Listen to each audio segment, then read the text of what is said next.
Tonight's episode of the iMore Show is brought to you by Audible. Go to audiblepodcast.com/iMore to help support the show and to get your free audiobook download. Good evening, everyone. It is December 30, 2012, and tonight we are going to preview everything about Apple in 2013. This is the iMore Show. 2013, Georgia, the next year, the year that's coming up. What do you want to talk about? I'm giving you carte blanche. You get to set the agenda. Great. Let's start off with my what I am most hoping for in 2013. What's that? Peace on Earth? Long Peace life? on Earth, definitely. Cyborgs? All of that first. But after that, I would love to have an iWatch. An iWatch. Now, do you mean like an iPod Nano on a strap, or do you mean an honest-to-goodness Apple made and marketed iWatch? I would love an Apple-made, marketed iWatch, fully functional, interactive with our iPhones. And I heard there were some rumors that this could just be happening, Rene. I have this standing theory that Apple is secretly working on everything. If you want an iEspresso maker, Johnny Ive is probably giving himself a good pull from one right now. But whether they release it or not, whether they productize it or not, whether or not they have a strategy to go to market, is always the big question.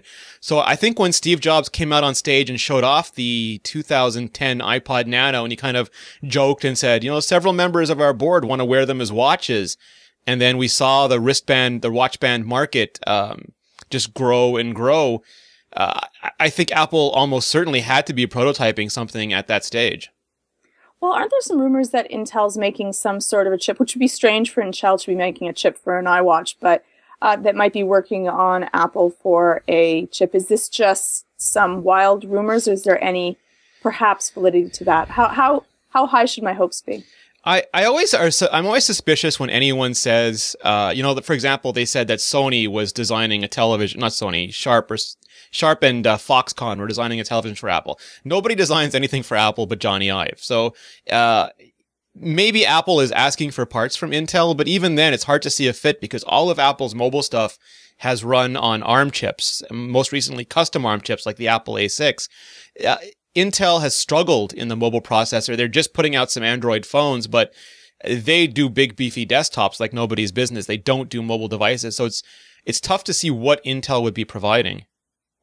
Now, is it even possible with the technology that we have today to make a fully functional Bluetooth watch that would sync with your iPhone, perhaps through Siri as well? So, I mean, people have done it, but do they do it to Apple's level? I mean, Microsoft made tablet PCs for 10 years before the iPad. So it was possible to do these things. They were just not any experience that those of us here would enjoy. So, I mean, what would you want in an iWatch? What features would it have to have for you? I'd like for it to have all of my notifications pop right to the watch. So if I got a new email, incoming call from this, I'd like to be able to work through Siri, like a Bluetooth headphone, but to be able to use it through my watch. I'd also like to give it commands, perhaps even send email through Siri through the watch as well. So that's pretty much all that I would need. Of course, it would be a functioning alarm and watch as well while we're talking about it, and perhaps even just, use it exactly that. Like, you know, would you want like the Nano functionality plus Siri and Bluetooth? Would that be ideal for you, or do you not even need the Nano stuff? I would love to be able to listen to music through the watch itself, though it's far away, so I don't know how useful that would be, but I guess we could always clip it onto your shirt if you don't need that. I'm not much into many of the other, features. I don't track, how many calories I'm burning out of things. But how many steps you're taking. Like it. I do think other people would like that, and I think that could be, since it's already on the Nano, that could be implemented. But what about everything else, Rene? So the rumor was the screen would be 1.5 inches, and Apple already did make that square Nano, so we have a fairly good model of a 2x2 icon grid if Apple keeps the traditional iOS home screen. Right. So it would just be smaller. But I think also I think Siri is still very telling, and I still remember Scott Forstall at WWDC 2012 saying you can watch movie trailers in Siri, and the way he framed that, it wasn't like you were using Siri to access a trailer. This stuff existed in Siri. Apple's built an incredible widgeting system. They don't give you widgets on your home screen, but they give you widgets inside Siri. There's a lot of stuff built into that. And that seems to me like Apple testing the waters for natural language interface, the way they did with the Apple I before the Apple II, and the way they did with the Lisa before the Macintosh.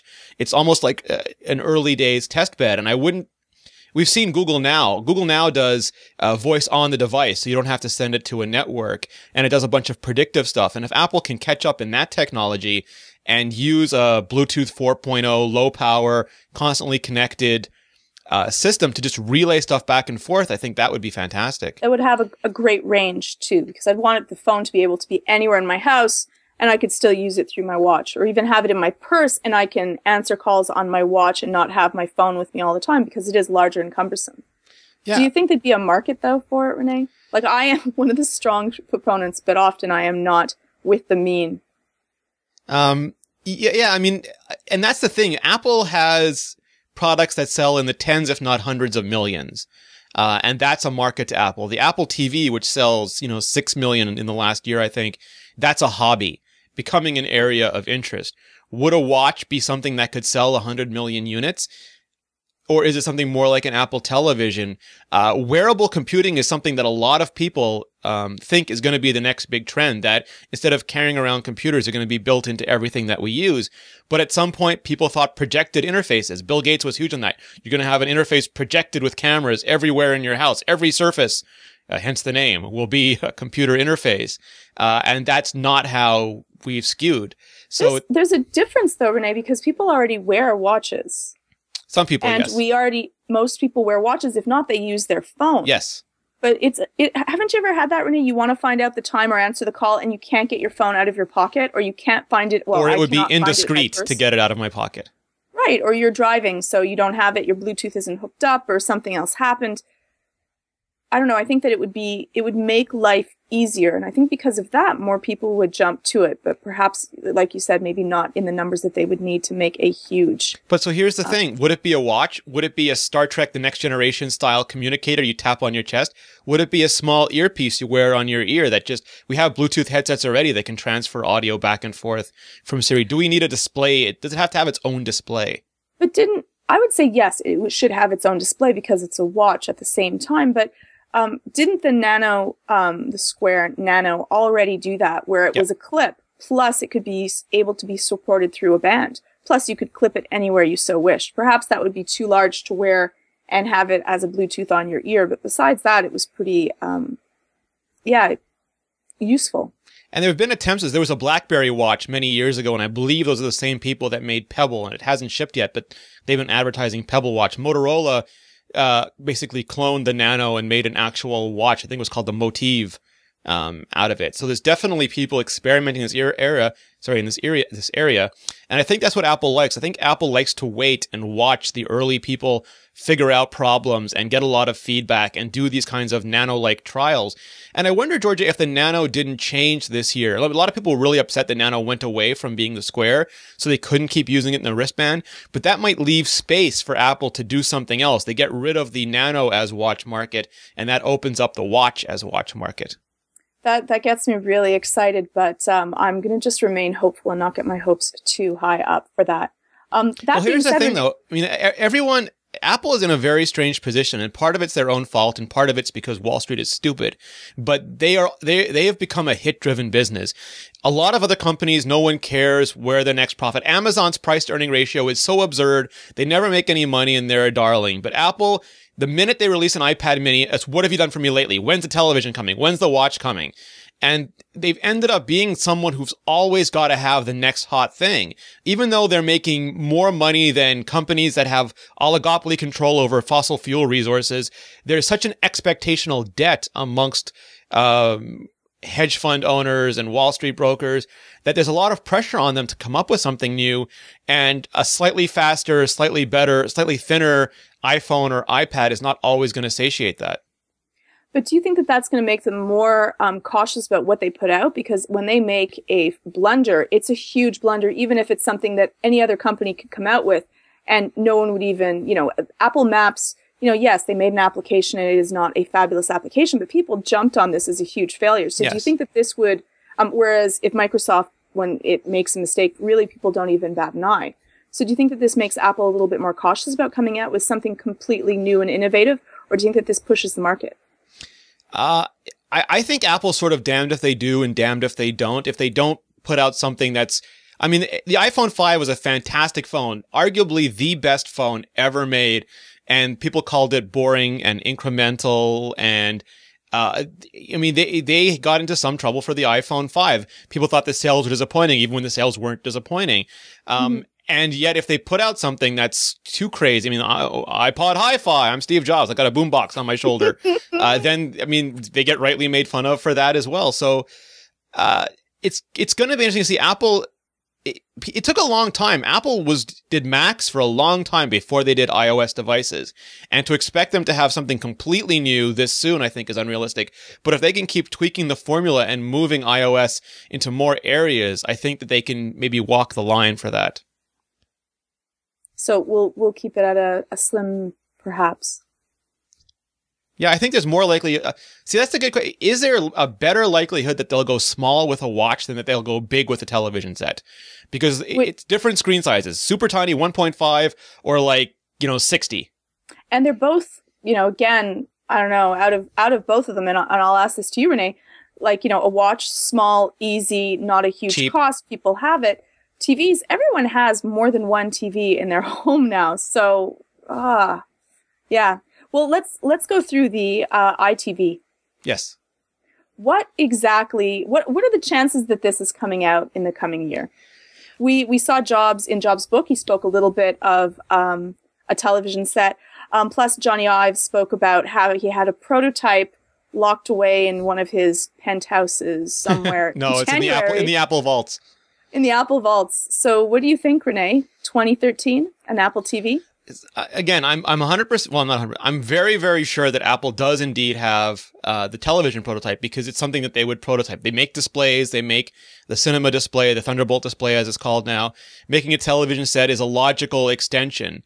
But the problem that Steve Jobs defined in the All Things Digital interview in 2009 or 10, I forget when it was, that hasn't changed. It's very hard to go to market with a television set because it's controlled by regional fiefdom, cable providers and satellite providers. People want their live programming, their sports, their news events. There's a whole bunch of things that there's no good digital solution for yet.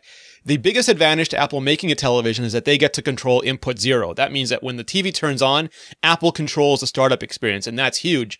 Because right now, even with the Apple TV, which is quite good and I use all the time, when I turn on my TV, it's a Sony startup. When other people turn it on, it's a Samsung startup, and you have all their crap, and then you have your cable box crap. And my cable box, even though I've said this many times, I've gone from a Trio 600 to an iPhone 5, and I still have the same damn Scientific Atlanta cable box that I had in 2006. Okay. Sorry. Well, okay, let's break it down into some smaller pieces. So the first thing is that if they made a TV, they would have to have the big networks hopefully on board with them, because if not, then we wouldn't have any content. And that's what happened with the Google TV, right? Like Hulu and Fox just said that they're not going to go into it. There wasn't that much of a pull. And so Google decided not to go forward with dealing with that. So is there a way, since Apple already did this with music, that Apple could push so that they would have the content for a TV? Or I guess we could always hook it up to the regular cable networks and just use it as a screen interface. But then, I don't know. Yeah, I mean, would people buy an incredible, like what would probably be a high-end Apple display, like a big Thunderbolt display, just to put on their wall? Which would probably cost like, I don't know, what was the for like a 45 to 55 inch? It would be like $1,500 to $2,000. Well, it would be whatever the whatever the high-end TVs cost. Apple would probably be in that ballpark. And I keep going back to that really excellent post that Guy English did about Apple could theoretically keep selling an Apple TV puck and make a display, and you can always buy the brains in the Apple TV puck. And then if you just so happen to want a television made and designed by Apple, you could buy the display, and you wouldn't have to buy a new display every year. You could just buy the little box that connects to it, and the box can have all the cables, and it can wirelessly broadcast to your TV, and you'll have this beautiful no cable TV wherever you want to put it. But like you said, you have to have content there. Does Apple go to Joss Whedon and say, hey, you did Dr. Horrible. You want to make Dr. Horrible for us? Do they try to leverage something with Disney because, they traditionally have strong ties to Disney? It's really hard to see how look how much Netflix struggles to get programming. It's not easy. Right. Right. Exactly. And how do you think that the experience would be different than what we have right now with using our TV? Are people ready for a change in the manner in which they use their television sets? It's interesting to see because, and I think, again, this goes back to Steve Jobs. He said it's a mess. You have all this different stuff in different places, and there's no unified interface. But even with the Apple TV that Apple controls, I can't just search for something. I can't search for a movie and have it say, oh, that's available on Netflix and iTunes and here. You can find stuff about it here. I have to go into Netflix and then search there. I have to go into iTunes. And then you have to type it out digit by digit, which is horrific. Siri there would be really helpful. Sorry. Yeah, but you're absolutely right. They haven't even the part of the experience that they control now, they have not done a great job with. So them talking about grandiose unification of all content sources, Google tried to do that with Google TV too. It was a huge failure. The networks pushed back. Everyone lost their minds, and it was just crash and burn. It's not an easy area to get into, and traditionally not high profit margin. And Apple usually likes high profit margin. Well, I forget what website, but one of the websites was saying that people would probably be willing to pay like an extra 20% premium, at least people that are already Apple users. It would be nice for that. And an extra, I don't know if, again, another 20% premium on how much they would already pay for a big screen TV. I don't know if that would even cover the costs to keep the profit margins up, but there seems to be enough people out there that would say, yes, we are willing to. And I think it was like 47%. Funny that number is the one that comes in. Yeah, would be willing to pay for, something that would be a premium device and have everything in one place. Seglasius in the chat room is saying that it would be nice to have like Kinect-style gestures, and I think we spoke about that when Guy was on the show too. But so the big dreams, Georgia, the big dreams are an app store on the Apple TV. People have been talking about that for a while. I still don't see that happening. I think Apple's going to keep doing what they're doing now, which is lining up channel partners. Like you have the YouTube app, and you have the Wall Street Journal app, and the Major League Baseball app, and then they'll get more content partners. Like maybe there'll be an ABC or a CBS app. But I think the gesture interface would be a good way to control that rather than just that crappy controller you were talking about. I don't know. The problem with the Kinect-like gesture-based controllers is that, anyone can start changing things. Suddenly someone moves in front of it. If your area is not well enough lit, if you have a lot of plants, there's a lot of issues still that what we're dealing with a Kinect-based display. Master says kids. I would be happy enough to be able to use my iPhone to control the TV like I can to the Hue, be able to switch my channels, and use Siri to be able to search for things. That would be perfect for me. Or it might be a hybrid. I mean, Apple said for a long time they won't do multi-touch Macs, but being able to do touch in the air in front of your Mac where there's less distance between you might make more sense than doing it on a television where there's 10 to 12 feet between you. I don't know. I still, I don't often have my Mac with me. I might have my iPad, and I guess you could choose to do on anything, but I almost always have my phone, and it's lightweight, easy to carry, and then you could simply just point and click. I don't know. It would be an interesting manner in which to deal with it. What about shaking your phone? Whatever you point your phone at is what, that way it detects your phone and not your hand. You don't have to worry about people without phones controlling your TV. Oh, I don't know. I guess that might be the way of the future, but I still would rather be able to just point and press the buttons and be able to interface it with that. Siri, find me Star Trek. Siri! Yeah, episode 1, season, whatever it is, and it finds it and plays it for me. Network connection not available. Yeah, that would be horrible. Yeah, so what would you get an Apple TV, Rene? And I am not lining up every year to buy another $5,000 television. No, you'd have to. I like Apple's design aesthetic. I have 2 of their Thunderbolt displays. They make fantastic displays. Some people in the chat room, I think it was Sock Rollid was saying maybe a 4K display. That would be outrageously expensive at this point. I think those are going for $25,000 still and require a server machine to feed them content, 2160p content. But just a nicely designed Apple television, I would have no problem with that. Maybe I'd get it, maybe I wouldn't, as long as the control box was always there for me to buy for whatever television I had. But sure, why not? I don't know if Apple could sell enough of them to make them the kind of business that Apple likes. And I don't think they could have enough control over it, because one of the huge things Apple likes is control. Everything they don't control, from AT&T to FedEx to whatever, has always traditionally been their biggest problem. And so it'll be interesting to see. And those old networks, they're not happy to go the easy and a different route of making money. So, like dinosaurs, are going to have to be a hit with an extinction level meteor event before we get real change. Yes, and then hopefully I can get Game of Thrones on everything. Now, what if you could control your Apple television with your iWatch? Oh, that would be too much. That would be that would be almost too good.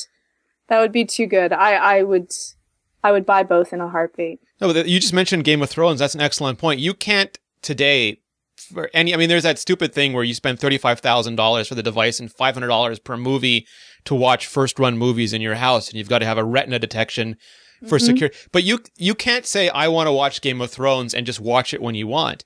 And some people think that we're entitled to want that, and we have no right to want that, and HBO owns it, and they can give it to us when and where they want, and all we can say is thank you or not buy it. But that's not how markets work. That's why prohibition failed.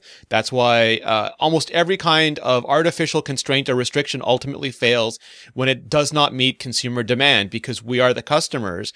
And some company eventually, whether it's a traditional one or a new one, will realize that which Steve Jobs said back in that Rolling Stone interview, I think it was 2005 or 2006, that when you're competing with free, no matter what you think, no matter how much you value your business, the days of printing and distributing little bits of plastic are over. And you've got customers who want to give you money, make it as easy as possible for them to do it. And whether that's HBO getting smart, or whether that's some new company like Netflix or an Apple channel or somebody putting them out of business, we'll get there eventually. I think you're absolutely right. If we want to purchase these items, we want it to be, of course, for a fair price. And if that was an option, it is probably, I think it is the most downloaded show right now illegally.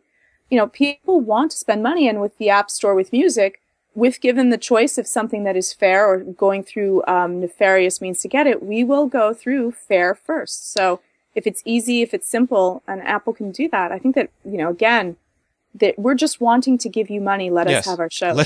I watched Dredd, the new Judge Dredd movie, last night. And then this morning, I wanted to watch the old Stallone movie. It wasn't on Netflix. I went to iTunes. I rented it for $5 in HD, which was easier than me doing any illegitimate way of finding it or putting it together or wasting my time. So I just paid $5, and I got to watch Sylvester Stallone yell out, "I am the law!" For 2 hours, and I had a great time. Did he take his helmet off? Yes, he did, quite frequently. Okay. Unlike Eomir, he got to take his helmet off. I know. The poor actor never got any flesh. So they provided the film. I paid for the film. I watched the film. They made money. I had 2 hours of fun. Everyone was happy. And why everyone else can't figure out that model, it's just stupefying.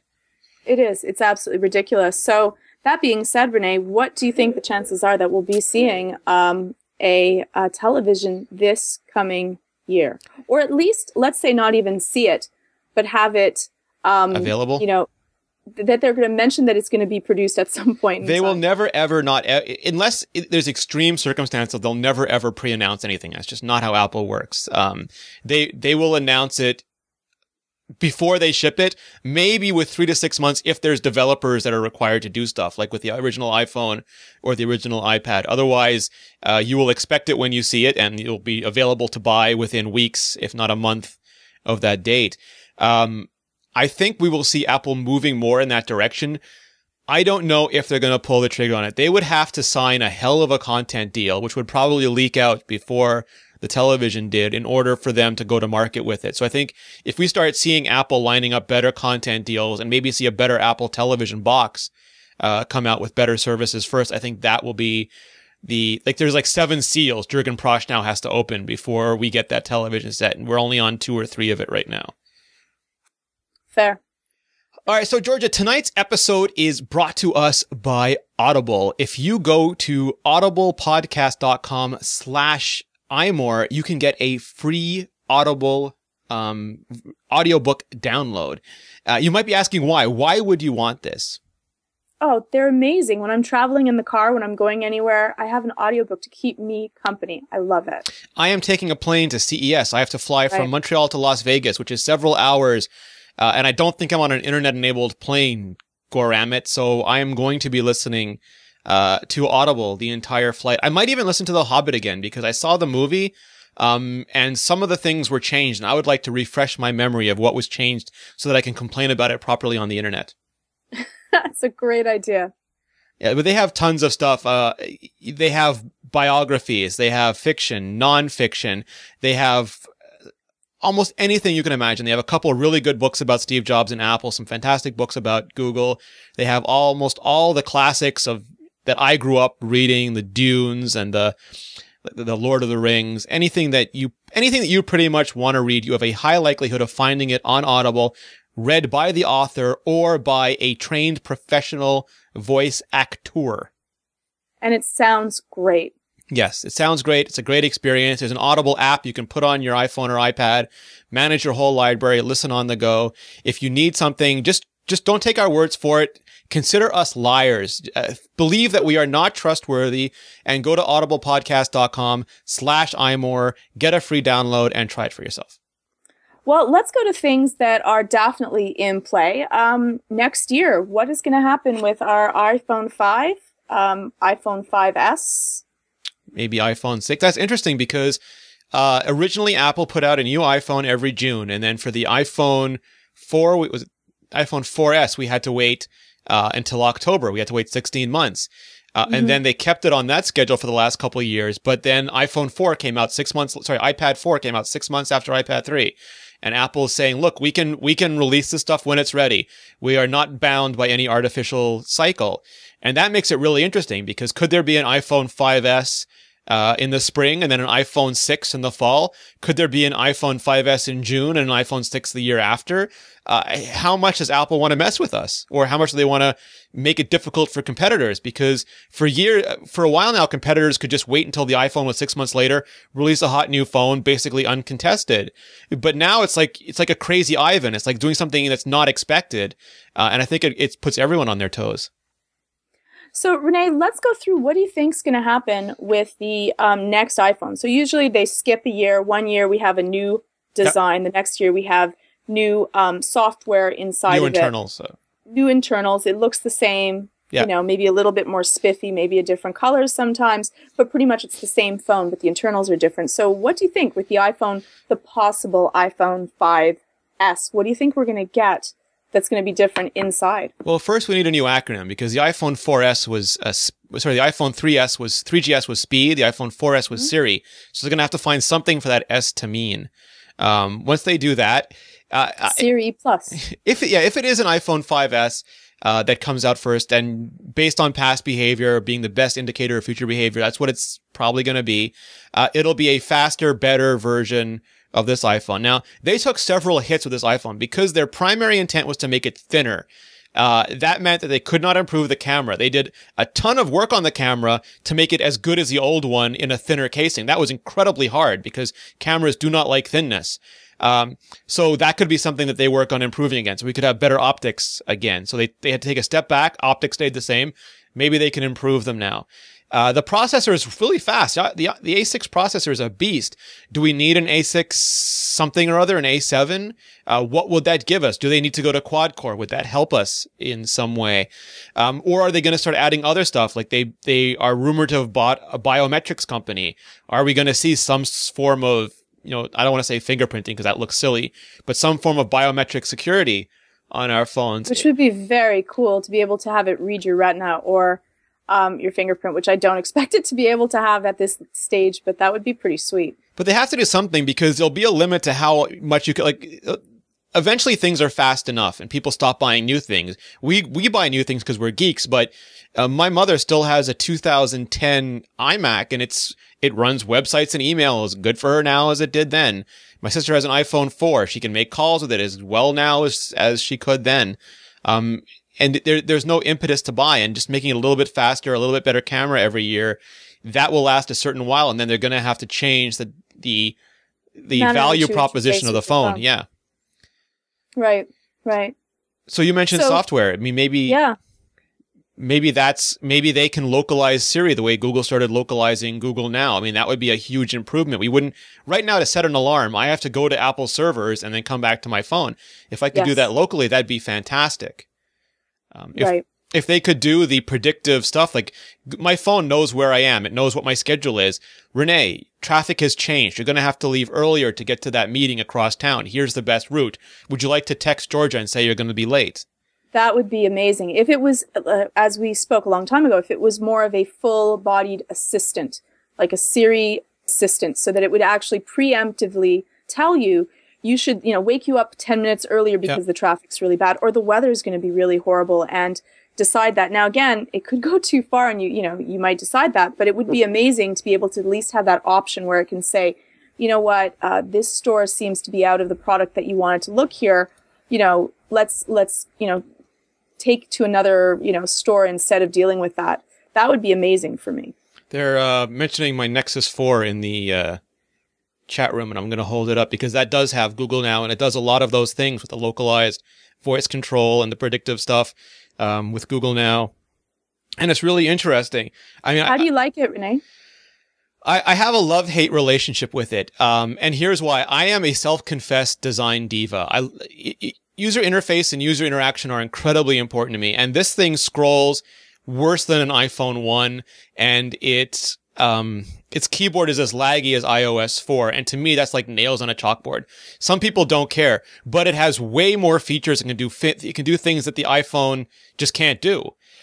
Such as? Well, I mean, it has like intents, so apps can talk to each other. They can declare what they do, and other apps can, for example, the iPhone can do that with URL schemes, but it's very limited. Android apps can actually connect together and do things. They've got actionable notifications now, which, for example, one of the things you hate about not having a jailbreak is no byte SMS.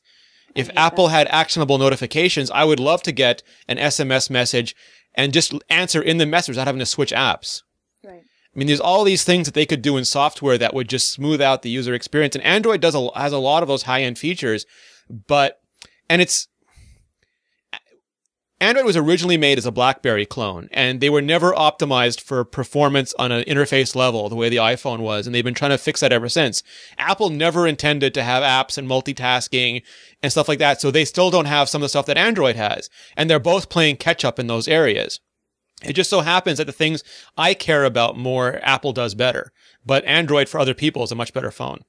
Though, do you think that Apple was remiss for not getting onto that bandwagon sooner? No, I think, well, you can never do everything at once. You always have to pick your choices. Like, Android couldn't do the stuff that Apple does really well. They're still trying to catch up on that. So everyone has their point of view, their opinion. What do you think, Rene, if I may call you on that? What do you think that Android doesn't have that Apple does better? You spoke about the scrolling before. Yeah, that's really basic stuff. I mean, that is like, you need to architect that from the beginning because your interface has to prioritize. For example, on the iPhone, when you scroll really fast, it stops rendering the page, but it doesn't stop you scrolling. Yes. Android has more parity of tasks, so it'll actually sometimes stop rendering interface. What does parity of tasks mean? So that means everything is treated equally. On the iPhone, maintaining 60 frames per second in a smooth interface is the absolute priority all the time. Okay. So it will stop doing almost everything else in order to keep your experience fluid. Right. It will choose to do that to make sure because that's what you're doing at that moment. So it'll prioritize it. Yeah. And if it's downloading in the background, it will pause the download in order to make sure that your screen is scrolling smoothly. If it's doing anything else, if something else, it'll stop everything else to make sure that your user experience is always smooth. So user experience comes first for the Apple phone. Yes. So Android, they're doing better now. They have this thing called Project Butter, which is trying to make Android smoother, basically. Before it would say, oh, you're downloading this and you're scrolling. Well, downloading started first, so it gets priority. So your scrolling would start stuttering or stammering or stop. And for humans, the interface is the application. It doesn't really matter what the application is doing. It only matters what we see and experience it doing. So a stuttery, laggy, anything like that becomes disruptive to us. And again, some people don't care, but other people, it's like, this thing is slow. Why is it doing this? And you don't understand that, it's doing 800 other things in the background. All you see is, why is my device frozen? Right. Why is what I'm asking it to do right now being paused? Yes. And they're going to have to I believe that they won't be able to fix it. They'll have to rebuild it from scratch. Just the same way Apple has struggled to do better app stuff. Like the multitasking app switcher is not great. There's no URL schemes are not a good way for apps to communicate together. Apple's going to have to go back and fix all that stuff, and they're non-trivial. It's going to take them a while to do it. Like iPhone originally was not designed to run more than one app. I mean, if you look at the early jailbreak stuff, it would actually stop. It could only handle one thing at a time, and they've been fixing that, but it's only gone so far. So how long do I have to wait before I'm going to have a messaging system that I do not have to leave an app in order to respond to? Because if I can use Byte SMS to do it, it's not that the phone can't do it. Why can't they just buy Byte SMS and put it onto my phone. You know, it's the same reason why there's a lot of things that jailbreak apps do that that shows, you know, people think, oh, they can do it. Jailbreak does it. But jailbreak does a lot of things that Apple wouldn't do. Like, for example, Cycorder would record video, but it wouldn't do it at full frame rate. And to Apple, that was just not acceptable. Having the iPhone produce shitty video was not something they were willing to have, because for them, that's their reputation. The way that some things are hacked together, it's not good for developers. It's not good for the future. It makes it hard to do other things. I personally hope that Apple does prioritize that, though. I think that actionable notifications, which Google WebOS had years ago and Android is starting to do, are the future. Mac 1164 is saying that Apple needs a UI refresh. It's boring. It's old. To me, that's not true at all, because that's old world thinking. Phone UIs are the past. I don't want the same thing like widgets on Android. I don't want to go to my home screen to find something. That's a waste of my time. I want that Byte SMS thing. I want that coming to me wherever I am. Why should I have to go and search for a status? I want that status coming to me, and I want to answer it in the app. I don't want, my time is valuable. Me having to switch apps, go to home screens, futz around. That's to me, that's so outdated. And I think that that's going to be the next step forward in UI. Right. I want Go it. buy Byte SMS. Just buy it. See how you can implement it. Sorry. And do it better than that. I mean, like they did Notification Center. You know what? You know what? I wouldn't even care if they. I would love for them to do it better, but I'll just take whatever they have there. It's the most annoying thing that my phone does not do, which it could do. Well, like I was mentioning, that's one thing. But let's say like you have an alarm go off. Why have a pop-up? Why can't the alarm pop up in a notification? I can snooze in the notification. I could quickly change and say, no, it's restart. Give me another 10 minutes. There's a lot of trivial actions that could be handled. Like Byte SMS only covers SMS. I want that system to handle anything trivial, like messages, alarms, calendaring, anything that doesn't require a large amount of user interaction. Yeah, I want to be able to answer an email and then continue with what I'm going and not have to leave. Yeah, like just give me quick replies, give me quick resets, let me change settings, anything that is a toggle or a few characters, let me do in the notification. Exactly. Yeah. Exactly. Jade is saying that services are Apple's biggest problem, and that's what our failure of the year was. And that's what scares me the most, Georgia, about Apple, is Google, Facebook, and Amazon were born to the web. They are web companies through and through. They've learned how to scale so is Twitter. They've learned how to scale massively, cheaply. Their stuff is really robust. Not always, like Google's ability to sell Nexus 4s via an online store was embarrassing. Apple does that much better. But for a lot of things, Apple is just really outdated. They still use web objects. They still have to take the whole store down to update it. We were playing letterpress. Game Center would go down. One game. A bunch of nerds playing one game could bring down Game Center. Yes. Siri can't. I mean, but this should not be happening to Apple. As much as they have improved Cocoa and Cocoa Touch frameworks, as much as they've improved their hardware, maybe they're doing it secretly, but I've seen no sign that they've got some next generation web technology running on awesome, component scalable hardware out there that will handle what's going to be the future of cloud computing, and that really scares me. It's just true, and you'd think that after they bought all of the storage system that they would be able to utilize and use it all so that we wouldn't have to worry about things, going down. But they bought a bunch of expensive... Have to wait for a day. They went out and bought a bunch of expensive commodity hardware. They're running... You see stuff like Microsoft's Azure platform references in their data centers. They're not... Apple has not built... This is something Apple should own. They should have something as awesome as Cocoa running on their servers, and an awesome server technology the way Facebook and Google and Amazon do. Right. Right. And they're going to have to. They're going to come to a point in time when this is going to slow them down. They're not going to be able to catch back up. And Steve Strezza in the chat room is saying that Apple insists on building services themselves, but aside from the current stores, they aren't able to do it reliably, not in their DNA. And that's the scary part, because Facebook bought Sofa and they bought Instagram, and Google has bought Sparrow, and they bought Slide, and they bought Snapseed. It is much easier for these internet companies to buy good apps and good app developers and designers than it is for Apple to compete with them in what they're good at. And the Google apps, I was saying the other day, Google apps on the iPhone are terrific. I will argue that the iPhone is one of the best Google phones on the market right now. The new Gmail is great. The new Google Plus is great. They are putting out really high quality apps, and we don't see Apple's services getting better as fast as Google's localized apps are getting better.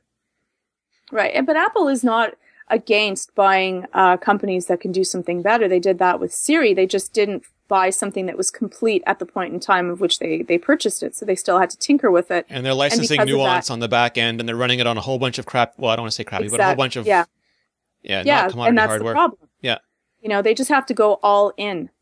And buying Nuance, I mean, people have talked about, some people said Apple should buy Twitter, but to me that's ridiculous. Twitter is good at tweeting. If Apple wants to be the king of tweets, they can buy Twitter, but these things are not. It's not going to increase their monetization, like really.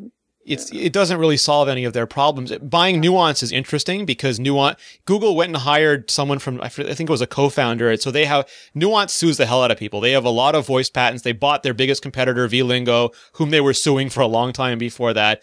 And they really own voice to text. And Google hired one of the guys who invented it. So they have just as good, if not getting better voice technology than Nuance. Apple theoretically could buy Nuance, but that would probably be incredibly expensive, and there might be contractual obligations to people Apple would rather not have obligations to. It's not as easy to, you can't just say, oh, they'll buy Amazon and suddenly have a good services technology. I don't know if they could even afford to buy Amazon. But they could probably buy a ton of stuff, it's 120 billion. They probably could. I don't know if they could buy Amazon though. That would I think that would pull most of their chunk. I'll look up cash their that they want to market cap. But even if they did, would it integrate with there's a certain thing where it's just not. It's easy to add an app team to your company. It's not easy to add a massive online service provider. Right, and it's not what they're into. They're not into selling things. Yeah, selling items of things. Rene, what can we look forward to for the new iPhone? iPad. We did 6. the iPhone.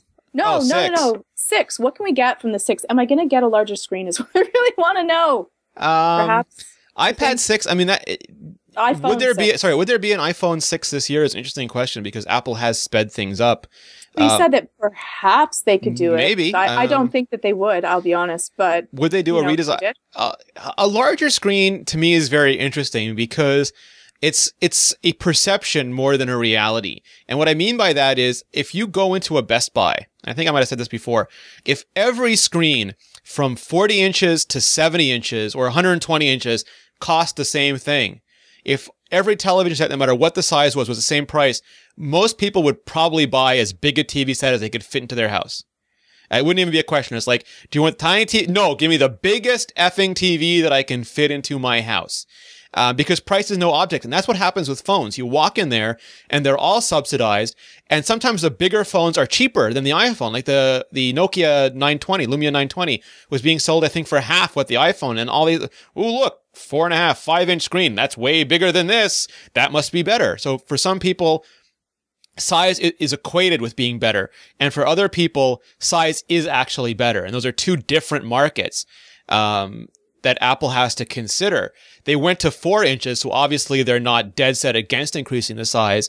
But would they get enough additional customers without losing any customers over the long term if they went to a 4.5 or 5-inch screen? I cannot see. I would actually stake that not only would they not lose anyone, I think that they would gain some people that want more real estate for their phone. I think that the phone size now is antiquated. It's a little bit.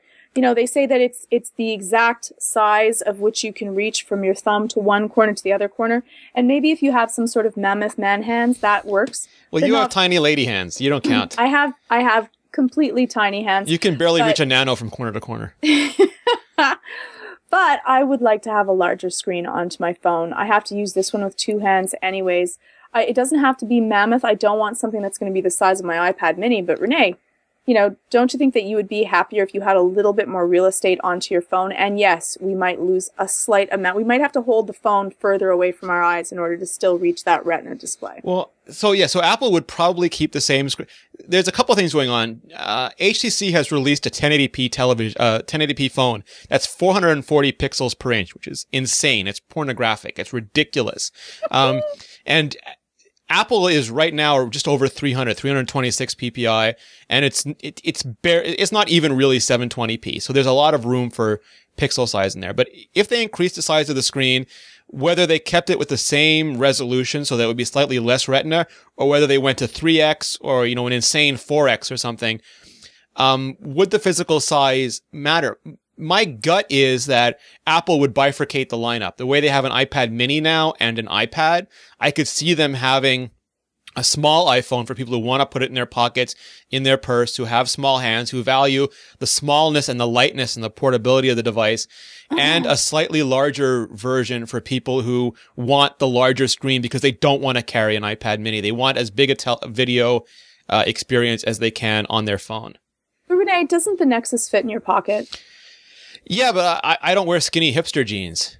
So again, like if you don't have any pockets, you can't put your phone in your pocket. But the Nexus is not the biggest phone on the market. I mean, their phone's much bigger than this. No, it isn't. I'm not asking that the iPhone should be the largest phone on the market, but I am saying, like, listen, it's too little. The screen is too small. It was my biggest beef with when they were changing to keep this phone size. And I understand why they did. They've already know how to market to this. They already know how everything works. It makes full sense to me as to why they would not increase the screen size. But I think that in this, they're at the back of the race. So what would be the problem? So again, for me, it's math. It's if we increase the screen size, we would gain this many more customers, lose this many customers. I don't think we would lose any customers at all. I wouldn't lose anyone. Well, but we don't know that yet. So because you could still get the iPhone 5 if you so choose. Sure, but let's just say that there is a formula that they use, because there's a formula that they use to determine how many people are going to buy a phone. I think it's I don't see a downside to having a phone, two sizes in a phone. Apple's only had one size. Samsung has a phone at every half-inch increment. I think at this point, Apple can look and see what the most popular sizes are and make sure there's maybe two phones to cover a wider range. Because no one phone will ever appeal to everybody all the time. As much as you might want a bigger phone, there's probably going to be some people who just want a smaller phone. And if there's a choice between 4 inches and 5 inches, maybe they cover everybody. Yeah, exactly. And that makes it easy and simplistic. You have the 5, whatever it might be called, the next generation of that, and then the 6 with a larger screen, because that's where phones are going. Well, and they could do it. I don't mind losing the amount of Retina to keep the Retina screen at the same level of pixels per square inch, but to have it just be larger. But again, so the reason phones got bigger was twofold. The original reason phones got bigger is because they had to fit in LTE radios and batteries, and that made bigger phones, so they made bigger screens at the same time. And the benefit of that was because Apple had one screen size, that became a competitive advantage. Oh, look, we're bigger. So that was like a market trend.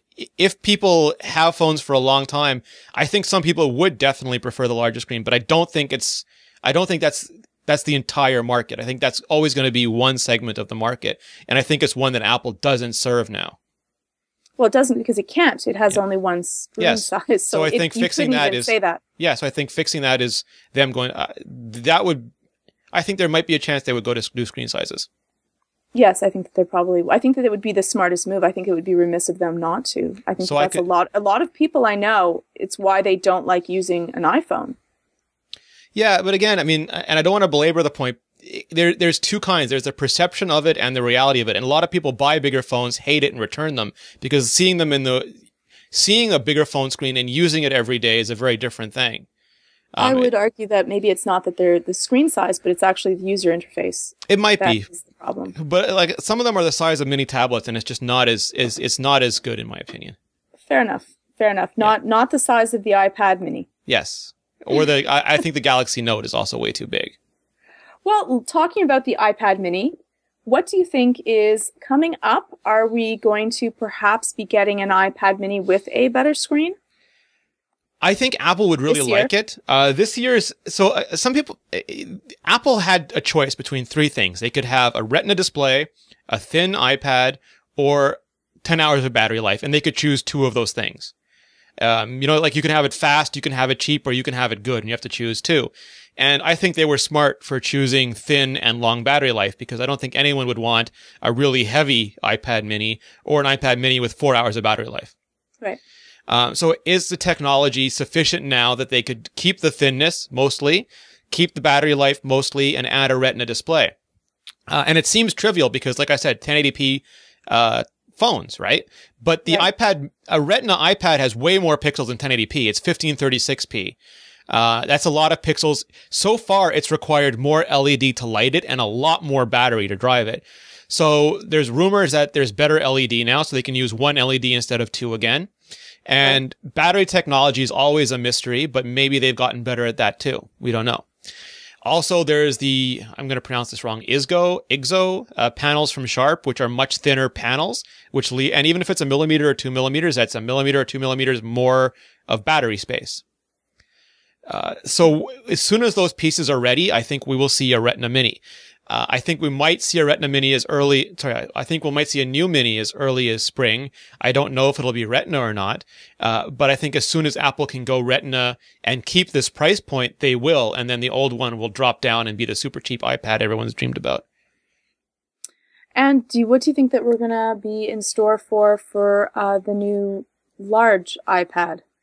I think that's the only one now, right? The only one with the old design language. It still looks like an old iPad. The iPhone, the iPad mini, and the iPod Touch all have that cool anodized back, the rounded corners, the very thin design. So I think that design language goes to the next iPad. So it's thinner, it's lighter again, because they sacrificed the weight and the size and the thinness to get the Retina display in there. So hopefully the same things lets them make a Retina iPad mini, lets them make a light and thin iPad. Fair enough. Though, does that interest you though, Georgia? I asked this to Seth last week, but if you had the choice between a Retina iPad mini or a light, thin, full-sized iPad, what would you go for? I usually, if I have the choice between, if in front of me is my mini and my regular iPad, if I am surfing the net, looking at email or watching a movie or YouTube videos, I'm always going to take the larger iPad. Retina or non-Retina truly does not make much of a difference to me. Perhaps that's because I'm a girl, but I don't even notice. I don't notice the difference. What I notice is the difference in speed. If something is slow when I'm using my first gen iPad, it almost kills me. Waiting for it to refresh, waiting for it to load something, I actually will put it down and get off of the couch and walk to get my other iPads, which I'll do for nothing. So I like real estate over look and speed over Retina. I would go for the mini just because I carry a laptop with me pretty much anywhere, so I just want a small tablet that I can use to tether and to do internet-y things while my computer's... What if they're right next to you, though, in front of you? I mostly just reach for my mini because it's so light and small and it's newer. Like, it feels newer. I always go for the new thing. If a new phone comes out, I'll use that more than the mini. Right. I'm that shallow. Scratch my Surface. What do you find? More Surface. I will usually go for my, now that I have a little Palm Pivot, it's a special stand for my iPad. I don't have one right around with me. I'll usually actually go for my iPad over my Mac Air. But I love my Mac Air for that exact reason, because it's lightweight, it's easy to use. It's beautiful. It's quick. I can type on it. I can do whatever I want. Do you want Retina on your Air? Retina is wasted on me. I feel so horrible to say that. I do not actually care whether my it's like I don't even know you anymore. What? Don't your eyeballs isn't it like sandpaper on your eyes? No. I don't even know how, if I may say, Rene, I don't even know how you can tell the difference. Because one is blocky, chunky, and low res, and the other one is, but to be fair, do you or do you not drive your husband insane by not recognizing the superiority of a 1080p image? I don't care and or no. And some things are better when it's like was watching The Hobbit in 48 frames per second in 3D. It was just too much. It was too much detail. If I'm busy spending my time looking at prosthetic noses instead of being immersed in the image, it's too much. So yes, this is just enough. Retina is just enough of a good thing. I guess it does not make any difference at all to me. I am so sorry. Yes, I love the 1080p projector, but really I don't notice much of a difference. So what about you, Rene? What's going to happen with the Macs, since we're talking about the Mac Air? What can we expect this coming year? As far as I know, they've been trying to make a Retina MacBook Air for a while, but unlike the Pros, there's just not enough. It's the same problem with the iPad mini. There's not enough area for battery in that device to power a panel that dense. And you don't want a MacBook Air with 2 hours of battery life. It just won't sell. You have to have the same amount of battery life with the Retina display. So if they've had a breakthrough in panel, or they've had a breakthrough in processor, or they've had a breakthrough in battery, they will be able to do it. But it's got to be able to stay cool. As cool as it is, like Intel chips are hot, but it can't melt way through your table, and it's got to be keeping a long battery life. And as soon as they can do that, there will be Retina MacBook Airs. Maybe that's this year, maybe it's slightly later, but they're working on it. The iMacs are just so big; you have to be able to produce panels that have tiny, tiny pixels without bad pixels at a really large size, and that's tough. And would they overheat at that distance again? Would it be too much to power? It's not. Yeah, it's not the heat really. I mean, like you would need, because there's so many pixels, you need a stronger GPU. Like the current Retina MacBooks max out Intel's current embedded Intel HD graphics chips. Now, I think it's Haswell's the next generation chips, and they'll be better and more easily drive Retina, so they'll be able to do that better. But they still need to keep the battery life. And for the Thunderbolt displays, we have two problems with those. One is Apple won't do Thunderbolt Retina displays until they've satiated the demand for Retina iMacs. The same reason when we got the fancy new iMacs, we didn't get the Thunderbolt displays for several months. I think it was 6 months afterwards. They'll do the iMacs first, and then when they can meet demand for the iMacs, they'll do the Thunderbolt displays. But the problem with this is that Thunderbolt cannot drive a Retina display yet. It's too much throughput. So they'd have to create Thunderbolt 2 or 2X Thunderbolt or something. So there's a couple hurdles there too. So Rene, can I ask you, what's going to happen with Siri and with Maps? Again, Siri, I want them to localize it, and I want them to make it predictive. I don't know if they'll do that by iOS 7. I hope so, along with an aluminium consistent interface. Maps is just a really tough problem. I think Apple vastly underestimated the difficulty in aggregating, cleansing, sanitizing, and presenting so many disparate location sources. And it's just hard. We spoke about this before, I think. Google sends people down to check on hospitals and emergency rooms and or maybe it's Nokia, where they're located. Apple doesn't have those boots on the ground, so they're relying on data, and sometimes it has tragic results. And that's going to take a lot of time and a lot of effort to fix. Do you think that they're going to be able, do you think that it's even in their priority, Rene, to be able to fix it within the coming year, or now that we have the Google default that we can go back to? Yeah, no, for sure. I mean, I don't know if it's in their ability. I believe it is absolutely a priority to fix. I don't know if they can, in the physical universe that we exist in now, I do not know that Apple has the capability of fixing it, because it's not, Google's been working on it for years. Yeah. Nokia, even TomTom, who Apple licensed, they've been working on it for years. It's new to Apple. And they did not expect it to go this badly. They thought that it would do much better than it did. They are not happy that people are making fun of it and using Google Maps, and they have to have that section in the App Store for, we failed you. Here are apps that won't. That's humiliating for them. I'm still located in a park right now. Yeah, absolutely. They are not happy. They really wanted to make the best Maps app in the world, and they didn't. And they have to fix it, but I don't know how long it'll take.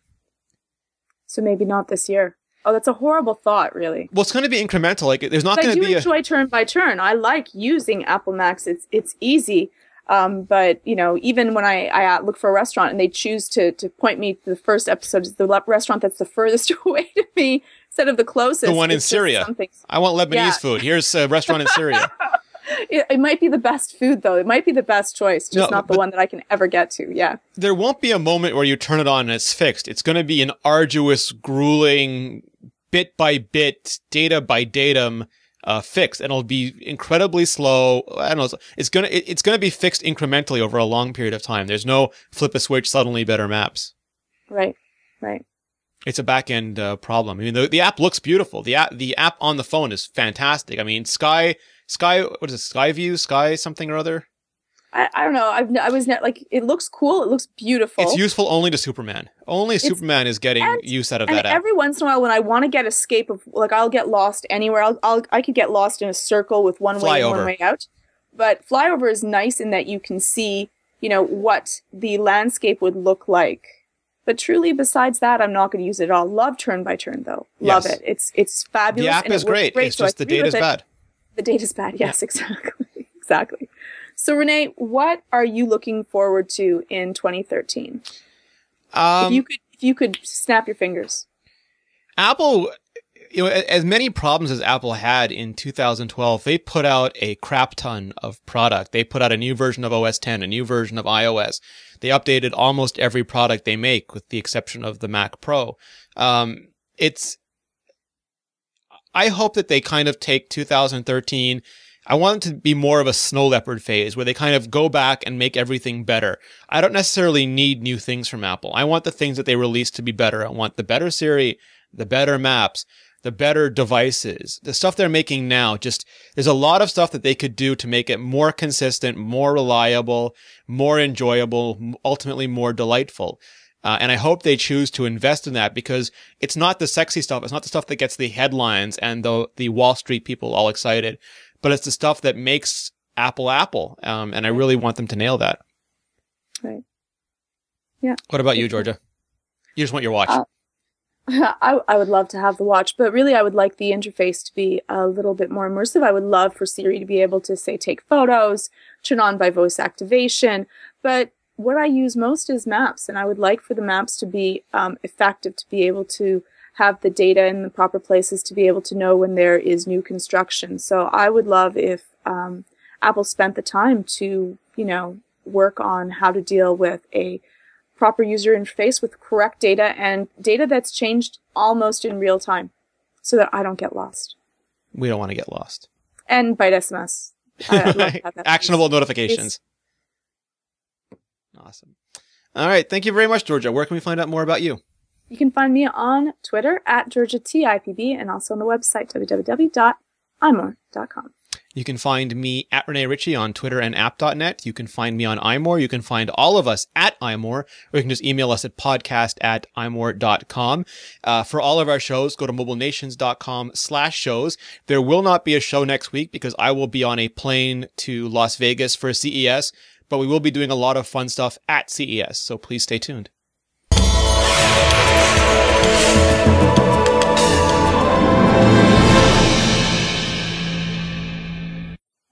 Here we go. Wait. The best hoodie ever.